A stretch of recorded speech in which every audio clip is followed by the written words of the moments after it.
지난번까지 이제 오온 중에서 첫 번째 이제 물질과 의식에 대해서, 그러니까 시곤에 대해서 이야기를 했고, 또 한 번은 느낌과 인식에 대해서 이야기를 했고, 또 이제 지난주부터 오장애, 그러니까 이제 형성무덕이라고 하는데요. 장애하고 이제 장애는 불선법에 불선한 마음에 해당하고, 이제 선한 마음이 이제 장애 형성이라고 행원이라고 하죠. 이 행원의 이제 형성무덕이 중에는 이제 이 장애하고 칠각지 이렇게 이제 또는 선과 불선, 이게 이제 대표적으로 나누어 있는데, 그 불선한 마음 중에서 대표적인 장애에 대해서 지난번에 좀 자세히 공부를 했고요. 오늘 이제 그 반대로 선한 마음의 대표적인 게 뭐 팔정도도 있고 여러 가지가 있지만, 오늘은 그 칠각지에 대해서 이야기를 하고요. 이걸로 이론에 대해서는 어느 정도 마무리하고요. 그 다음 시간부터는 이제 제가 구체적으로 이제 이거는 수행하는데 필요한 기본적인 이제 좀 여러분들이 알아야 될 거를 좀 설명을 드린 거고요. 다음 주부터는 이제 수행하는 방법에 대해서 구체적으로 좀 이야기해서 남은 시간을 정리하도록 하겠습니다. 그래서 우리가 이제 수행을 할 때 이제 가장 중요한 것 중에 하나가 선과 불선에 대한 바른 견해를 다른 말로 하면 이제 선과 불선에 대한 이해라고 하기도 하는데, 왜 이게 중요하냐 하면 이제 선과 불선이 뭔지를 알아야 이제 선은 개발하고 불선은 버릴 수가 있잖아요, 그죠? 근데 이 두 가지를 모른다면 내가 뭐를 개발해야 하고 뭐를 버려야 할지 이거에 대한 이해가 없기 때문에 계속 헤맬 수밖에 없는, 그러니까 그런 문제가 발생하겠죠. 그래서 오늘은 이제 그런 선한 마음의 대표적인 거인 칠각지라고 하는 7가지 깨달음의 구성 요소에 대해서 좀 한번 자세히 알아보도록 하겠습니다. 보통 이제 여러분들이 이제 니까야라는 경전을 보시면 주로 5가지 장애와 7가지 깨달음의 구성 요소를 대비해서 나오는 경전들이 되게 많습니다. 오장애라고 하는 장애가 있고, 이 장애가 버려지면서 개발되는 게 뭐냐 하면 칠각지다, 이렇게 이제 설명을 많이 합니다. 그래서 이 오장애와 칠각지라고 하는 이 두 가지를 좀 서로 대칭시켜서 이제 설명하고 있는 그런 경전 구절이 되게 많은데, 그래서 우리가 선한 마음에는 이제 다양한 게 있거든요. 뭐 팔정도도 선한 마음에 들어가고, 부처님께서 이제 괴로움을 소멸하는 방법 중에서 괴로움의 소멸에 도움이 되는 거에서 제일 대표적으로 말한 게 팔정도고, 팔정도와는 또 조금 다른 관점에서 설한 게 칠각지라는 게 있고요. 또 오근, 오력이라고 하는 또 그런 것도 있고, 사념처, 사정근, 사여의족, 이런 것들을 다 합쳐서 이제 37가지 깨달음의 구성 요소, 또는 뭐 37조도품, 이런 말 들어보셨죠, 그죠? 그래서 그런데 그 중에서도 이제 이 팔정도에 대해서는 제가 뭐 여러 군데서 많이 이야기를 해서 오늘은 이제 칠각지에 대해서 좀 살펴보도록 하겠습니다. 칠각지, 이제 우리가 이 깨달음의 구성 요소라고 하는 말이 왜 나왔느냐 하면, 이 경전에 보면 이렇게 나옵니다. 비구경이라는 경에 보면 깨달음으로 인도한다 해서 깨달음의 구성 요소라고 한다. 그러니까 깨달음의 구성 요소란 말은 이런 마음 상태가 우리를 그 깨달음으로 인도하기 때문에 깨달음의 구성 요소라고 한다, 이렇게 표현하고 있습니다. 그래서 이거는 무슨 의미냐 하면, 이 7가지 요소를 개발하면 이것이 우리를 깨달음으로 인도하고 궁극적으로는 이제 번뇌를 소멸해서 괴로움의 소멸로 인도하는 그런 심리 상태다, 이렇게 설명을 하고 있는 거죠. 그래서 그러면 이 깨달음의 구성 요소라는 게 뭐 7가지가 뭐냐 하면, 첫째는 이제 사띠, 많이 들어보셨죠, 그죠? 이거를 이제 기억이라고 저는 번역을 합니다. 이제 기억이 있고, 그 다음에 택정희, 이건 이제 그 중국어로 하면 염이라고 하죠. 그리고 이제 택정희 세 가지가 있습니다. 택법각지, 정진각지, 희열각지. 이게 이제 택정희예요. 그 다음에 경정평이라고 그러죠. 경안, 그 다음에 삼매, 그리고 평온. 이렇게 해서 7가지가 됩니다.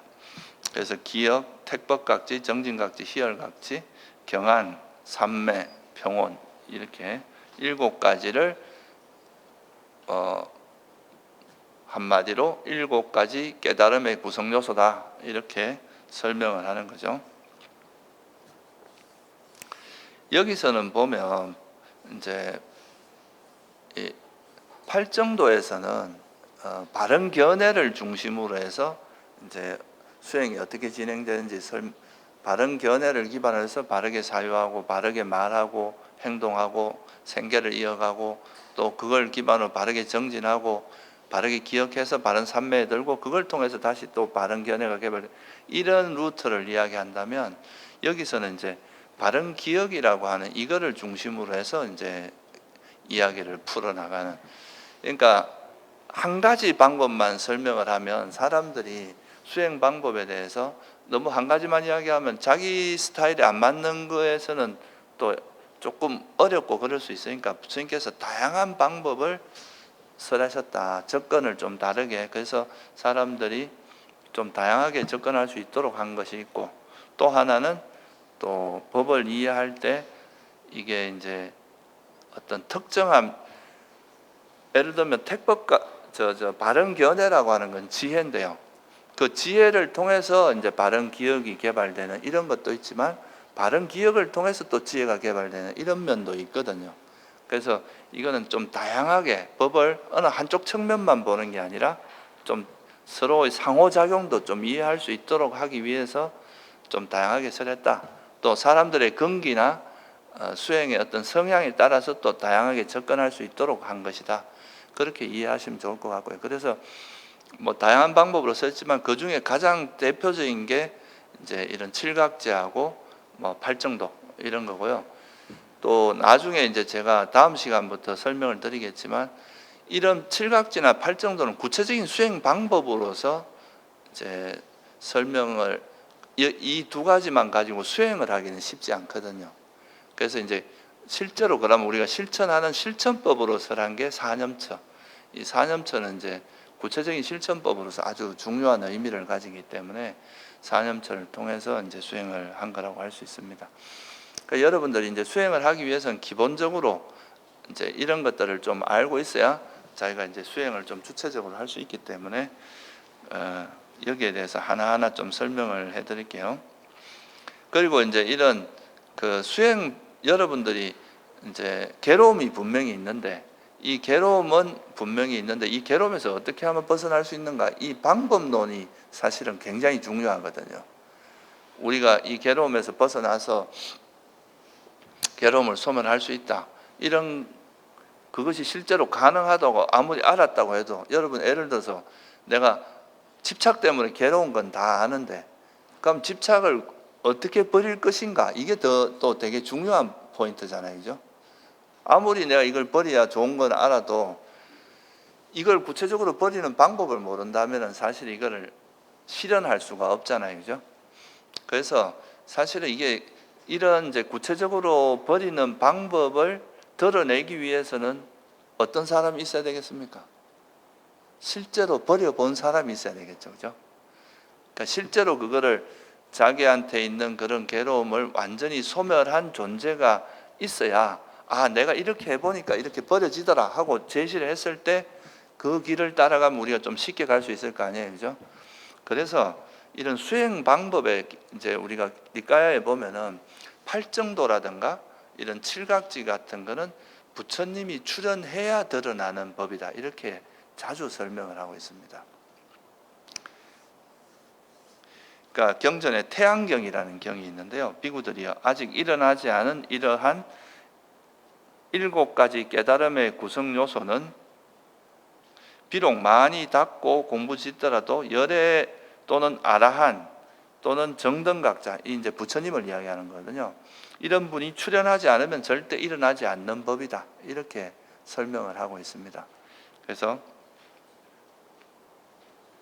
이런 이제 칠각지나 이런 수행 방법은 실제로 그렇게 해본 분들이 있어야 구체적으로 이제 수행 방법을 설할 수 있고, 그렇지 않으면 좀 사실 되게 추상적으로 이야기할 수밖에 없거든요.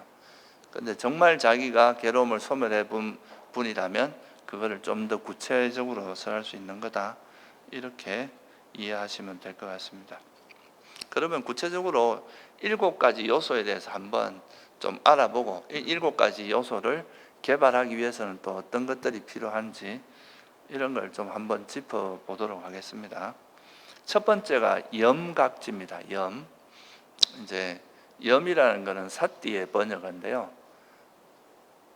여기서 칠각지라고 하는 것은 그 깨달음의 구성 요소잖아요. 그러면 여기 나오는 건 다 선법이겠죠, 그죠?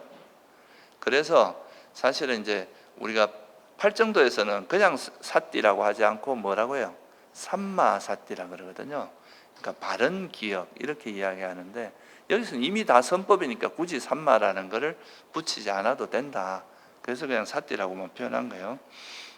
이 사띠에 대해서는 이제 번역어가 되게 많습니다. 우리나라에서는 보통 마음 챙김으로 가장 많이 알려져 있고, 서양에서는 이건 마인드풀리스라고 해서 이제 그렇게 많이 번역이 되고 있는데, 이 마인드풀리스를 이제 한국말로 번역할 때 마음 챙김으로 이제 번역을 해서 보통 사띠에 대해서 이제 마음 챙김이라는 번역을 많이 씁니다. 근데 제가 이제 이거를 굳이 뭐 마음 챙김이란 그 용어가 뭐 잘못됐거나 아예 뭐 문제가 많다 이런 건 아닌데, 그 마음 챙김이라는 용어가 가지고 있는 좀 사띠가 가지고 있는 의미를 전체적으로 드러내기는 좀 상당히 부족한 번역이라고 생각을 해요. 왜냐하면 이제 사띠라고 하는 것이 원래 가지고 있는 의미는 이제 원어 자체가 이제 기억이란 뜻이거든요. 이 사띠라는 거는. 근데 이 단어가 이제 기억, 여러분들이 살면서 여러분들이 만약에 치매가 걸려서 기억이 사라지면 자기 어떤 정체성이나 이런 것들이 거의 무너지게 되고 삶에 되게 큰 지장이 오잖아요, 그죠?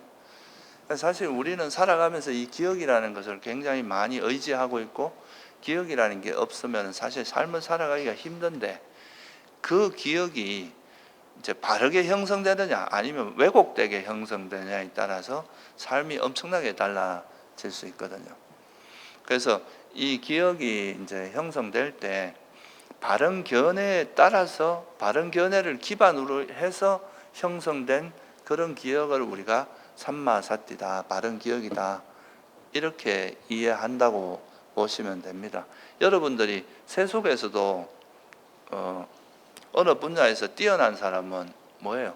그쪽 일에 대해서 정말 수많은 노하우가 다 이렇게, 특히 운동선수를 비유해보면, 운동선수들은 뭐 이론으로도 많이 배우지만 실제로 많이 몸으로 이래 하면서 그 공을 차가, 이제 축구를 하거나, 축구를 비유하면 축구할 때 어떤 공이 왔을 때 그거를 요걸 몇 도 각도로 내가 차야지 이렇게 생각하고 하면 이미 늦거든요, 그죠? 그냥 그대로 몸이 반응하도록 하는 건데, 이것도 일종의 운동 기억이라고 하거든요. 이런 기억이 있으니까 몸이 그 순간에 반응하듯이 우리가 이제 수행하는 것도 바른 지혜, 우리가 수행을 통해서 생긴 이 지혜가 잊어버리지 않고 망각되지 않아야 그게 작동할 거 아니에요, 그죠? 그러니까 여러분들이 만약에 이제 무아라는 걸 알았다 칩시다. 근데 무아라는 걸 내가 철저히 알았다면 내가 어떤 사람을 봤을 때 내 자존심을 내세우거나 나를 내세우는 이런 마음이 없어져야 되잖아요. 근데 이런 마음이 다시 일어난다는 건 뭘 의미하겠어요? 무아라는 지혜를 망각한 거잖아요. 그죠? 잊어버렸으니까 다시 또 자아 개념이 튀어나온 거잖아요. 그러니까 이거는 이제 결국은 우리가 지혜, 수행을 통해서 개발된 지혜가 절대 망각되지 않고 우리 마음에 완전히 확립되는, 그렇게 돼야 이게 이제 소위 말해서 수행이 제대로 되는 건데, 그래서 우리가 이제 수행을 통해서 생긴 지혜를 잊지 않고 그것이 기억되도록 하는 역할이 사띠의 역할입니다. 근데 여기서 이 기억은 단순히 이제 의식적으로 이렇게 생각을 끄집어내서 하는 이게 아니라 아까 말씀드렸듯이 우리가 기억이 그냥 의식적으로 끄집어내는 것도 있지만 여러분들이 걸어갈 때 생각하고 걷지 않잖아요. 그죠? 이거는 그냥 오랫동안 해오면서 습관이 돼서 저절로 이루어지는 거잖아요. 그런 것처럼 이게 이제 끊임없는 수행 과정을 통해서 반복하고 하다 보면 이 지혜가 나중에는 여러분이 의식하지 않아도 저절로 작동되도록 하는, 그죠? 저절로 이렇게 돼서 무의식적으로 그냥 내가 뭔가 이렇게 무아의 지혜를 발현하려고 하는 게 아니라 이미 체득이 돼서 저절로 그렇게 되도록 된 상태, 그런 게 이제 기억이 확립된 상태라고 이야기하는 거죠. 그래서 우리는 어떻게 보면 수행이 많이 된다는 것은 수행을 통해서 생긴 그 지혜가 망각되지 않고 그 지혜에 대한 기억이 바른 기억이거든요. 이런 바른 기억들이 계속 축적되어 나가는 거라고 볼 수 있습니다. 그래서 정의를 하자면 이 바른 기억은 바른 바른 견해에 맞게 세상을 바라본 것을 그 통찰을 잊지 않고 기억하는 것을 사띠의 역할이다. 요즘 뇌과학에서도 보면 이제 순간 기억이 있고 뭐 장기 기억도 있고 또 암묵 기억이라고 하는 게 있거든요. 이건 뭐냐 하면 그냥 이제 체득된 거예요. 이건 그러니까 내가 의식해서 하는 게 저절로 이렇게 튀어나오는 그런 정도 되는 거죠. 그래서 지금 보통 이 사띠를 기억이라고 번역을 하면 너무 이렇게 우리가 과거에 있던 걸 끄집어내는 이 정도만 생각하는데 기억은 그거보다 훨씬 더 많은 역할을 합니다. 여러분 마음을 바른 견해로 아예 여러분 마음이 세팅되는 거다. 마음의 구조가 아예 그렇게 만들어지는 거, 이게 이제 바른 기억이 확립되는 과정이라고 보시면 될 것 같습니다. 그래서 정의는 그거예요. 바른 암 또는 지혜를 잊지 않고 기억하는 역할을 하는 것이, 그것이 그냥 단순히 뭐 정보를 기억하는 수준이 아니라 아예 체득되는 거죠. 우리 마음에 완전 체득되는 그런 정도까지 되는 것을 우리가 사띠의 역할이다. 그래서 여러분들이 수행하면서 생긴 그 지혜를 순간순간 기억하고 그것이 또 오랫동안 잊지 않도록 기억하고 완전히 이제 그러니까 저절로 작동될 때까지 이거를 체득되는 그런 단계를 거쳐 나가는 게 바로 이 사띠의 작용이다. 이렇게 보시면 될 것 같아요. 그러니까 여러분들이 이제 어떻게 보면 지혜가 작용하기 위해서 이 바른 기억이 작용해야 지혜가 작용합니다. 이 사띠가 없는데 지혜가 작용할 수 없거든요. 그래서 이게 이제 바른 기억이다. 이렇게 보시면 될 것 같습니다. 그래서 이 기억도 두 가지가 있어요. 바른 기억이 있고 그릇된 기억이 있어요. 여러분들이 예를 들어서 누구한테 원한을 갖고 저 사람을 어떻게 죽일 건지 어떻게 괴롭힐 건지 이런 거를 계속 고민했던 그런 남을 괴롭히고 남을 해치는 그런 거에 대한 기억을 한다면 그건 무슨 기억이겠어요? 이런 건 그릇된 기억이겠죠. 그런데 우리가 이제 수행해서 어떻게 하면 괴로움을 소멸하고 그 괴로움의 원인이 뭐고 어떻게 하면 이거로부터 벗어날 수 있는지 그런 것을 잊지 않고 기억하는 것, 이거는 뭐에 바른 기억에 해당하겠죠, 그죠? 그거를 좀 이해하시면 될 것 같습니다. 그래서 이런 이제 바른 기억을 개발하는 그 원인은, 그 방법은 뭐가 있겠습니까? 어떻게 하면 이 바른 기억이 생기겠어요? 그 대표적인 게 바로 사념처 수행입니다. 이 이제 사띠가 개발되는, 바른 기억이 개발되는 대표적인 수행법이 바로 사념처인데, 이 사념처는 쉽게 말하면 이제 네 가지 대상, 그러니까 몸과 느낌과 마음과 법이라고 이야기하는데, 이건 쉽게 이야기하면 우리 몸과 마음에서 일어나는 현상을 계속 관찰하는 것을 의미하거든요. 이거에 대해서는 제가 다음 시간에 좀 자세히 설명을 드릴 거예요. 근데 이 관찰하다 보면 우리 몸과 마음에 대한 이해가 생기잖아요, 그죠? 왜냐하면 자꾸 이렇게 관찰하다 보면 몸이라는 이런 특성이 있고, 마음이 앞에 우리가 공부했던 게 그런 거잖아요. 몸이라는 건 4대의 결합일 뿐이구나.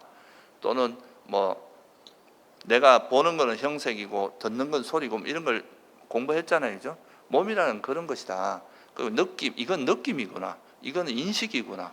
이거는 또 마음이고, 이거는 뭐 오장애 중에 하나고, 이거는 뭐 오늘 배운 칠각지고, 또 이거는 마음이고, 결국은 내가 일어나는 이 마음 나한테 일어나는 이 현상이 결국은 몸과 마음 또는 다섯 무더기에 불과하구나 라고 아는 거, 이런 게 바로 삿대입니다. 이게 바른 기억이 생기는 거예요, 이런 게. 그러니까 이건 관찰을 통해서 생기겠죠, 그죠? 이 관찰하고 알아차림을 통해서 생기는데, 이 알아차림 수행을 체계적으로 설한 게 바로 사념처거든요. 그래서 이 사념처 수행을 통해서 이제 그게 생긴다, 이렇게 보시면 될 것 같습니다. 이 사념처 수행을 하는 이제 구체적인 방법에 대해서는 다음 시간부터 제가 좀 자세히 설명을 드릴게요. 그리고 이제 이렇게 사념처 수행을 자꾸 하다 보면, 이런 이제 아까도 제가 말씀드렸듯이 내 몸과 마음에 대한 이해가 점점 깊어져요. 아, 결국은 이게 내가 경험하고 있는 모든 이 세상의 경험들은 결국은 몸이나 이제 정신 또는 느낌 아니면은 인식 아니면은 또 그 오장이나 칠각지 중에 하나고, 아니면은 마음일 뿐이구나, 이렇게 이제 보는 힘이 생기고, 또 이것들을 또 조사해 보면 이거는 어떤 조건이 있을 때 일어났다가 사라지고 일어났다 사라지고 이런 걸 보다 보면, 아, 이건 진짜 형성된 것은 무너지기 마련이고 사라지기 마련이구나, 이렇게 보면서 이제 이 세상에 있는 모든, 우리가 경험하는 모든 현상은 물질과 정신 또는 다섯 무더기 중에 하나고, 이거는 다 형성되어 있기 때문에 정말 무상하고 괴로움이고 내 것이라 할 만한 게 없구나 라고 이해하는 거, 이게 뭐겠어요? 이게 고성제가 스스로 체득이 되는 거거든요. 또 그럼에도 불구하고 자꾸 이런 괴로움이 일어난 이유는, 이거에 대해서 내가 무상고 이것이 사라지기 마련이고 내 것이 아니라 이런 걸 모르기 때문에 자꾸 여기 집착하는 거잖아요. 그러니까 그런 것 때문에 또 괴로움이 일어나는구나, 이렇게 이제 그 계속 몸과 마음을 관찰하면서 이런 이제 진리에 대한 통찰이 점점 생기게 된다 이거죠. 이게 바른 기억이 쌓이는 거다, 이렇게 보시면 될 거고. 그리고 또 뭐 어찌 보면 이제 이런 사띠를 잘 개발하기 위해서는 평소에 사람들이 마음을 놓고 사는 게 아니라 자기가 하는 행동 하나하나를 주의 깊게 이렇게 관찰하면서 자기 마음에 이제 방심하지 않고 하도록 이렇게 쭉 하는, 그런 옆에서 항상 자기를 이렇게 알아차리면서 자기 몸과 마음을 알아차리면서 살아가는 사람을 옆에서 보면, 그 건묵자학이라고 그걸 보면서 또 배우는 게 있을 거 아니에요, 그죠? 그래서 사실은 제일 좋은 거는 지혜를 닦을 때는 지혜가 많은 사람 옆에 있는 게 좋고, 사띠를 닦을 때는 사띠를 바른 기억을 잘 닦고 있는 사람 옆에 있는 게 제일 좋습니다. 가까이 하는 게. 그래서 이런 이제 사띠가 바른 기억이 잘 확립된 사람에 가까이 있는 것도 조건이 되고요. 또 이건 다 공통된 이야기인데, 여러분 스스로가 혼자서 수행해 나가다 보면 이제 옆길로 새기가 쉽거든요. 그러면 먼저 수행한 사람하고 계속 법담을 나누는 거죠. 내가 수행할 때 이런 건 잘 안 되는데 이런 건 어떻게 해야 되냐, 나는 이렇게 이 관찰한 것을 이해했는데 이게 맞느냐, 계속 이렇게 검증을 해 나가는 과정에서 내가 잘못한 거는 바로잡고 바르게 안 것이라면 더 확신하게 되고, 이러면서 이제 그 바른 기억들이 점점 다져질 거 아니에요, 그죠? 그래서 이런 수행 법담, 소위 말해서 인터뷰, 수행 법담이라고 저는 표현을 하는데, 이제 자기가 공부한 내용에 대해서 좀 더 수행을 많이 한 스승이라든가 또 같이 수행하는 사람과 이렇게 법에 대해서 대화를 함으로써, 담론을 함으로써 이제 그 법을 검증하는 거죠. 특히 수행은 이게 이제 좀 정신적인 영역이라서 눈에 잘 안 보이잖아요, 그죠? 그리고 또 주관적으로 빠질 위험이 되게 많기 때문에, 사실 제가 이렇게 어디 센터에 가보면 가보면 보통 한 몇 명은 깨친 사람이 있습니다. 근데 그게 이제 진짜 깨쳤다기보다 자기 스스로가 착각하는 경우가 되게 많거든요. 그러니까 이게 검증이 안 돼. 우리가 세속 같으면은 뭐 그래도 어쨌든 그게 뭐 절대적인 건 아니지만 어떤 장치가 있잖아요. 적어도 뭐 대학은 나와야 된다거나 무슨 자격증을 따야 된다거나 어느 정도 뭐 입상을 해야 된다거나 뭐 이런 나름대로의 그 장치가 있는데 이 수행에서는 그런 게 없다 보니까 막 우기면은 또 그게 먹혀 들어갈 수도 있단 말이에요. 그래서 이제 그런 걸 방지해 줄 수 있는 가장 좋은 수단 중에 하나가 그러니까 이제 항상 자기보다 앞서 나간 사람들에게 물어보고 또 같이 도반과 대화하고 법에 대한 대화를 함으로써 내가 너무 한쪽으로 치우치거나 내가 나를 좀 과대하게 평가하거나 이런 걸 좀 방지할 수 있거든요. 그래서 이제 이런 수행법담을 통해서 지혜가 생기고 그런 지혜를 잊지 않는 것도 뭐에 속하겠어요? 이것도 바른 기억에 속합니다.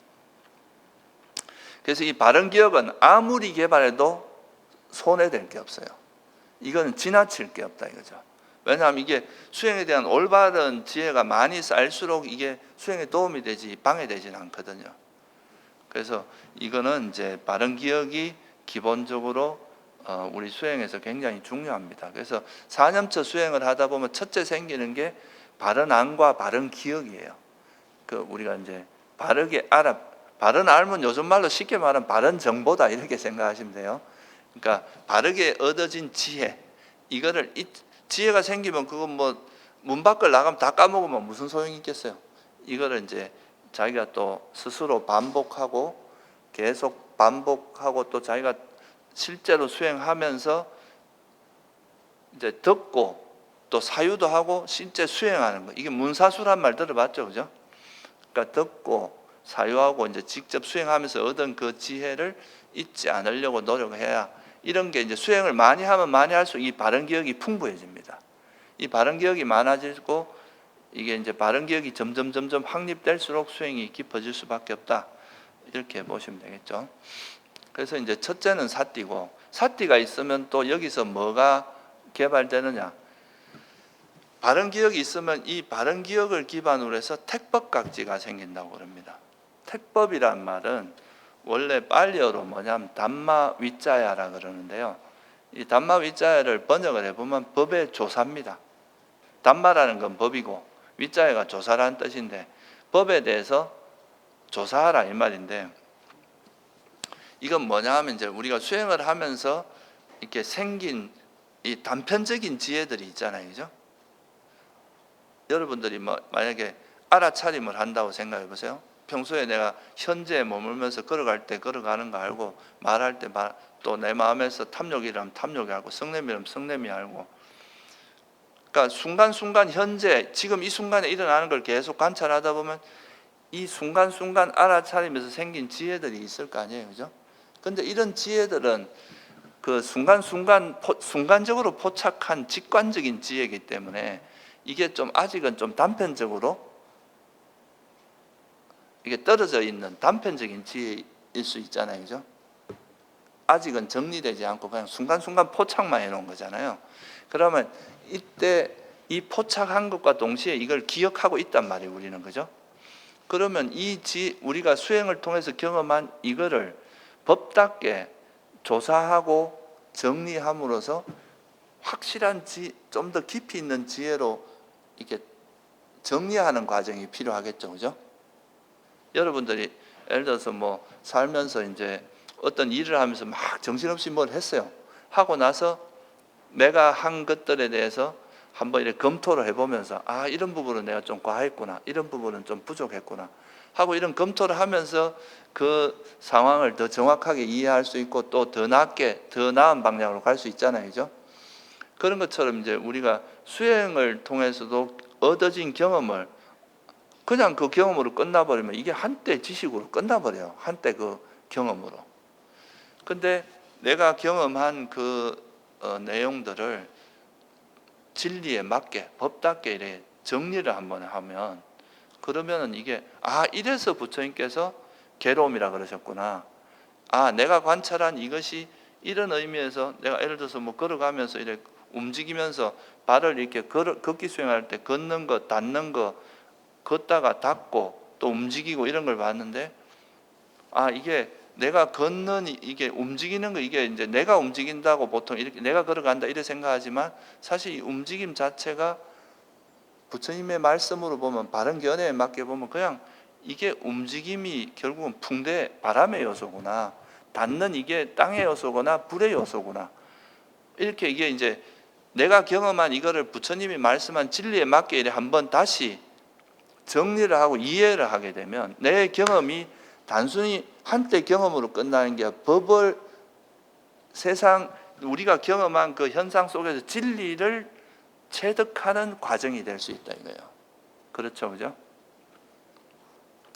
그래서 그런 과정을 거쳐서 우리가 이제 단편적으로 경험한 것들을 바른 견해에 맞게 깊이 사유함으로써 검토함으로써 그거를 진리에 대한 이해, 현상 속에서 진리를 발견하고 그 진리를 체계적으로 정리하는 이런 역할을 할 수 있게 됩니다. 그래서 우리가 이제 지혜도 보면 두 가지가 있거든요. 하나는 딱 보자마자 알아지는 거, 이런 거 우리가 보통 직관지를 하잖아요, 그죠? 보통 우리가 이제 알아차림을 할 땐 주로 직관지가 개발이 됩니다. 그런데 그 개발된 지혜를 좀 진리에 맞게 다시 검토하면서 검증하면서 이렇게 개발된 그건 여기는 사유 과정이 들어가겠죠, 그죠? 이런 사유 과정을 통해서 얻어진 것을 조사지 또는 반조지라고 합니다. 그래서 이런 조사나 반조지가 통해서도 상당히 지혜가 깊어지는데 그런 부분을 좀 드러낸 것이 바로 이 택법각지입니다. 이 택법각지는 영어로 The Investigation of Dhamma라고 그러거든요. 법에 대한 조사다 이 말이에요. 그래서 이게 여러분이 아나파나사티 수타라고 들숨 날숨을 알아차리는 그 경, 들숨 날숨 기억경이라고 많이 들어보셨죠, 그죠? 우리나라에서는 안반수이경이라고 보통 번역하는데 거기 보면 택법각지에 대해서 어떻게 설명이 되어 있느냐면 그가 그렇게 기억하면서 머물 때 바른 기억이 이제 생겼잖아요. 그러면 그는 그 통찰지로서 우리가 경험한 그 법을 조사하고 점검하고 탐구한다 이렇게 나와요. 그러니까 내가 경험한 그거를 부처님이 말씀하신 그 법에 맞게 조사하고 점검하고 탐구해서 그걸 정리하는 과정, 이게 택법각지다 이거예요. 여러분이 예를 들어서 이렇게 생각해 보세요. 알아차리면서 뭔가 막 나도 없고 이건 진짜 내가 걷는 게 아니라 단지 움직임이 있구나 이렇게 이제 이해할 수도, 이건 법답게 이해하면 이렇게 이해하는 건데 이거를 내가 움직이는 게 아니라 하나님이 움직이는구나 이렇게 해석할 수도 있다 이거예요. 그러니까 똑같은 경험을 가지고 여러분 이게 이제 법답게 이해하고 해석하는 거를 이제 이렇게 검증하는 과정을 거치지 않으면 결국은 여러분들이 경험한 거를 어떻게 이해하겠습니까? 보통 내 경험에 비추어서, 그죠? 여러분이 살아오면서 경험한 거기에 맞게 해석을 하겠죠. 그러니까 소위 말해서 자기가 가지고 있는 사견에 따라서 해석한다 이거예요. 법답게 이해하는 게 아니라. 그러면 이게 자기가 아무리 수행을 통해서 좋은 경험을 했다 하더라도 그 경험이 진리를 이해하는 데 도움을 준다기보다 자기 사견을 더 강화할 수도 있다 이 말이에요. 그래서 이 택법의 과정, 그러니까 조사하는 과정이 꼭 들어가야 된다 이거죠. 그래서 바른 수행을 통해서 어떤 경험치가 쌓였으면 그 경험을 법에 맞게 점검하고 조사하고 탐구하는 과정이 바로 택법각지다. 거기서 생긴 지혜, 그거를 우리가 택법이라고 한다. 이게 이제 택이라는 게 그 택자가 그거거든요. 이것이 뭐다 간택하는 거 있잖아요. 그런 의미가 있기 때문에 이게 조사한다는 의미입니다. 그래서 법이라는 것을 조사해서 그것이 이제 어떻게 법답게 어떻게 이해하는지를 관찰하는. 그래서 이 택법각지는 주로 지혜를 이야기하는데 그 지혜 중에서도 좀 더 조사, 반조 이런 데 좀 더 포커스가 맞춰진 그런 지혜라고 생각하시면 돼요. 그래서 지금 이제 칠각지에서 이야기하는 게 바른 견해가 있으면 뭐가 있다는 거예요. 바른 기억을, 바른 정보들이 쌓여야 우리가 이제 바르게 알아차리면서 얻어진 그 정보를 법답게 조사하고 점검하고 탐구하는 그 과정이 택법각지다 이거죠. 그죠? 그래서 이 택법각지가 생기려면 그 제일 중요한 조건이 바른 기억입니다. 그래서 바른 기억이 있으므로 택법각지가 있다. 경제에도 그렇게 보통 이야기하죠. 바른 기억을 조건으로 택법각지가 일어난다. 또 이렇게 조사를 할 때 여러분 마음이 이제 막 화가 나 있거나 집착이 있거나 이러면 올바른 조사가 되겠습니까? 안 되겠습니까? 내 마음이 성질이 나 있는데 그 상황을 정확하게 볼 수가 없겠죠. 화가 나면 자기 화나는 그 대상에 대한 악의나 이런 것 때문에 오히려 생각이 그쪽으로 흘러가겠죠. 그리고 만약에 집착이 있으면 내가 원하는 방향대로 생각이 이어질 거란 말이죠.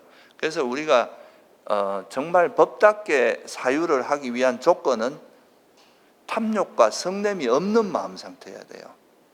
그러니까 이거를 담보해 주는 마음 상태가 뭐냐면 바로 삼매입니다. 삼매가 있다는 것은 탐욕과 성냄이 없다는 걸 뜻하거든요. 그래서 바른 삼매를 조건으로 해서 마음이 이제 우리가 삼매를 닦는 이유도 현상을 바라볼 때 내가 원하는 것만 보거나 원하지 않는 건 안 보고 이런 게 아니라 정말 있는 그대로 보기 위한 거거든요. 그래서 그거를 이제 그렇게 볼 수 있도록 해주는 조건이 바로 바른 삼매고, 이건 사유할 때도 마찬가지예요. 여러분들이 어떤 생각을 법에 대해서 생각하는데 욕망이나 성냄이 개입되면 올바른 생각이 안 되니까 삼매가 기반이 돼야 이제 바르게 사유할 수 있을 거 아니에요, 그죠? 그래서 이런 택법각제가 생기는 조건 중에 하나가 이제 바른 기억이 정보가 있어야 되겠죠. 그리고 바른 삼매를 조건으로 해야 된다. 그리고 이것도 아까도 말씀드렸지만 똑같습니다. 이 지혜가 택법각제가 생기기 위해서는 이제 지혜 있는 사람을 이렇게 반조를 어떻게 보면 조사나 반조 이런 걸 잘하는 사람 곁에 있는 게 좋겠죠, 그죠? 가까이 하고 결국 이게 스승을 가까이 하고 좀 지혜 있는 사람을 가까이 하는 겁니다. 그리고 아까 말씀드렸듯이 법담을 통해서 이제 법담을 하다 보면 이런 것들에 대해서 더 자기가 몰랐던 것도 알게 되고 모르는 거 물어볼 수 있고 이렇게 되겠죠, 그죠? 그래서 이 택법각지를 개발하는데 또 중요한 조건이 바로 이런 이제 또 수행 법담이나 또 지혜로운 사람과 가까이 하는 것. 직접적인 원인은 바른 기억이 있어야 되고요. 그리고 바른 삼매가 기반이 돼야 되고, 또 이 사유를 할 때 중요한 기준이 있어야 될 거 아니에요. 여러분이 생각할 때 생각의 틀을 모르면 자기식으로 생각하잖아요. 이 생각의 틀이 바로 바른 견해입니다. 바른 견해에 맞게 사유를 해야 이런 반조의 지혜가 생기고 이게 바로 택법각지로 이어질 수 있다는 거죠. 그래서 보통 이제 이 수행 단체에서 제일 이제 좀 간과하는 것 중에 하나가 우리가 무조건 생각은 버리라고 하잖아요, 그죠?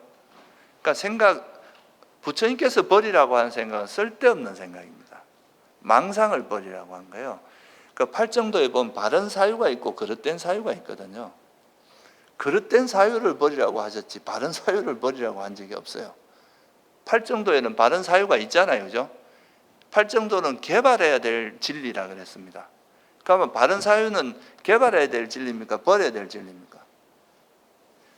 근데 이게 수행을 좀 너무 잘못 이해하게 되면 생각은 무조건 나쁜 거고 분별심이 이걸 다 분별심으로 치부하면서 생각 자체를 부정하는 경우가 있는데 이거는 사람을 바보로 만드는 겁니다. 생각을 하되 삼매를 기반으로 해서 탐욕과 성냄이 없는 마음 상태에서 생각을 해야 된다. 그리고 이 생각은 바른 견해를 사고의 틀로 활용해야 된다는 거. 그게 이제 이런 전제가 중요한 거지. 생각 자체를 안 해야 된다고 말하는 거는 오히려 불교와 좀 다른 이야기다. 이건 오히려 어떻게 보면 사람을 바보로 만들고 불교를 왜곡하는 일이 될 수도 있다. 그렇게 이해할 수 있습니다. 그래서 이 택법각지가 생기기 위한 조건이 바른 사유입니다. 바른 사유를 통해서 이거는 이제 단순히 직관지가 아니라 또 어떤 우리가 직관적으로 얻어진 지혜를 조사하고 반조하는 과정에서 생기는 지혜이기 때문에 여기는 바른 사유가 들어갈 수밖에 없거든요. 그래서 이제 이렇게 해서 바른 택법각지가 생기면 어떤 지혜가 생기냐면 이제 내가 관찰한 이것이 오장애고 이거는 칠각지다. 이런 것도 생기겠죠, 그죠? 있는 그대로 보는 내가 이렇게 스스로 이렇게 관찰해 보니까 내가 무슨 생각이 일어났는데 이 생각은 이거는 욕망이 있는 생각이구나. 이거는 욕망이 없는 생각이구나. 또는 이거는 이게 탐욕이 버려진 지혜와 함께한 생각이구나. 이거는 또 성냄이 없는 생각이구나. 이런 거를 이제 알게 되면 이건 오장이고 이건 칠각지고 이런 거에 대한 분명한 이해가 이루어지겠죠. 그죠? 그러면 이 어떤 게 선이고 어떤 게 불선이고 이런 거에 대한 명확한 이해가 생기면 우리가 뭐로 이어지겠습니까? 이게 어떤 게 우리가 괴로움을 불러일으키는 마음 상태고 어떤 게 괴로움에서 벗어나는 마음 상태인지를 알면, 그러니까 선과 불선 또는 오장애하고 칠각지가 뭔지를 알면 마음이 어디로 가겠어요? 오장애는 버리고 그 칠각지는 개발하려고 하는, 불선은 버리고 선은 개발하려고 애쓰고 노력하는 쪽으로 가겠죠. 그게 바로 정진각지로 이어집니다. 그러니까 이 지혜 택법각지를 통해서 정진각지로 이어지게 되는 거죠. 이 정진이라고 하는, 불교에서 말하는 정진은 그냥 단순히 애쓰는 것만 정진이라고 하지 않습니다. 여러분들이 만약에 내가 복수하기 위해서 애쓰는 거, 이것도 노력이잖아요. 그런 노력은 바른 노력이라고 하지 않아요. 바른 정진이라고 하지 않습니다. 그거는 그릇된 정진이고 삿된 정진이라고 이야기하죠. 도둑이 돈 훔치기 위해서 엄청 애를 쓰고 노력하는 거, 이런 거는 그릇된 노력이거든요. 여기서 말하는 바른 노력은 해로운 마음을 버리고 유익한 마음을 개발하려고 하는, 이게 이제 바른 노력이겠죠. 이거의 전제 조건이 뭐라는 거예요? 어떤 게 버려야 될 마음이고 어떤 게 개발해야 될 마음인지를 분명히 알아야 되겠죠. 그게 택법각지입니다. 간택한, 이게 이건 옳고 이건 그러고 이거는 형성된 법은 무상하고 괴로움이고 무하고 이런 걸 통찰하는 그런 기반이 돼야 바른 노력으로 이어진다 이거죠. 그리고 우리가 지혜가 있으면 윤회하는 것은 괴로움이다 이런 생각하면 윤회로부터 벗어나려고 할 거 아니에요. 그죠? 내가 이런 악행을 하면 언젠가는 과보를 받게 되고 나쁜 안 좋은 과보를 받게 되고 그게 나를 괴로움으로 인도할 것이다. 이렇게 이해하면 그 악행을 멈추려고 할 거 아니에요. 그죠? 그러니까 이게 이제 다 택법각지를 기반으로 해서 뭐가 생긴다는 겁니까? 바른 정진이 된다. 그래서 택법각지 다음에는 뭐가 있어요? 정진각지가 있는 거죠. 그러면 이런 정진각지가 우리가 정진을 불러일으키는 그 조건이 뭔가, 원인이 뭔가를 한번 살펴보면 아까 말씀드렸듯이 이제 지혜가 있으면 정진이 일어나겠죠. 그죠?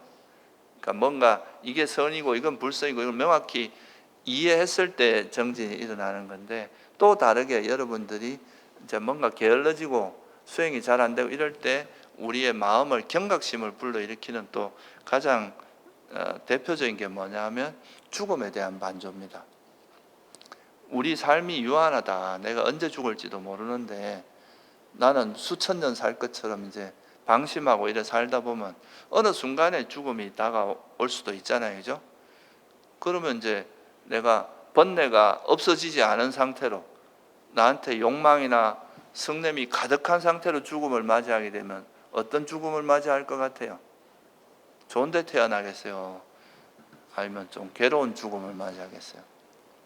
그러니까 그런 거에 대한 경각심을 가지면 내가 그래도 이 번뇌가 이렇게 치성한 상태에서, 번뇌가 많은 상태에서 죽음을 맞이하는 것은 굉장히 위험하다. 어디로 튈지 모르잖아요. 적어도 여러분이 윤회를 믿고 적어도 부처님이 말씀하신 이 인과를 믿는다면은 내가 이런 악행이 많은 상태에서 죽음을 맞이하게 되면 그게 분명히 나한테 아주 해로운 결과를 가져올 거라는 거, 이런 거를 이해하게 되면 내가 지금 정신 있고 정신 차리고 젊을 때 조금이라도 더 많이 선업을 지어야 되겠구나, 조금이라도 더 선행을 많이 해야 되겠구나, 이런 마음이 들겠죠. 그죠? 그러면 이제 그게 정진력으로 이어지는 거죠. 그래서 이런 정진이 일어나는 원인은 또 이제 지혜도 있지만 이런 죽음에 대한 반조, 이것도 일종의 이제 그렇고, 또 옆에 수행을 되게 열심히 하는 사람이 있으면 그 자극받아서 나도 열심히 할 거 아니에요. 그죠? 정진력이 높은 사람을 가까이 하는 것. 그리고 또 아까 말씀드렸듯이 또 이제 수행법담, 이거는 어느 각 칠각지를 개발하는데 공통적으로 도움이 되는 겁니다. 내가 이런 수행이 잘 안 되는데 어떻게 해야 됩니까? 어떻게 해야 내가 이렇게 좀 게으름에서 벗어날 수 있습니까? 라고 또 이제 먼저 공부한 사람들에게 물어보고 또 그분들이 어떻게 해서 그 자기 정진력을 끌어올렸는지 이런 노하우를 듣다 보면 또 거기서 배우는 게 있을 거 아니에요, 그죠? 이런 식으로 해서 이제 수행 정진력을 높여 나가는. 그래서 이제 바른 기억이 있으면 그걸 통해서 이 바른 기억이라는 걸 전제로 해서 이걸 이제 기반으로 해서 뭐가 생긴다고요? 택법각지가 생깁니다. 그러니까 법에 대한 이해, 그러니까 부처님이 말씀하신 진리에 대한 이해, 특히 사성제에 대한 이해가 되거든요. 이거 뭐 이렇게 관찰하다 보면 정말 이게 몸이라는 거는 몸과 마음은 형성됐구나. 이게 이제 고성제에 대한 이해, 무상고무하구나 이렇게 되고, 또 정말 욕망이나 탐진치 때문에 괴로움이 일어나는구나 이렇게 하면 집성제에 대한 이해도 될 거 아니에요, 그죠? 관찰한 거를 우리가 관찰한 바른 기억을 토대로 해서 그렇게 이제 조사하고 점검하고 탐구하고 이걸 이렇게 반조함으로써 그런 지혜가 생기는 거예요. 탐진치가 버려져야 괴로움이 소멸하겠구나. 이걸 버리는 방법을 이래서 부처님께서 뭐 삼매를 닦으라 그랬고 지혜를 닦으라 그랬고 계를 지키라 그랬구나. 이런 걸 이제 스스로 이해하고 그걸 이제 깊은 통찰이 생기는 게 택법각지입니다. 이 택법각지가 있으면 정말 이게 탐진치가 있는 상태로 살아가는 건 굉장히 위험하구나. 이걸로 인해서 내가 얼마나 많은 괴로움이 겪을 줄 모르겠다.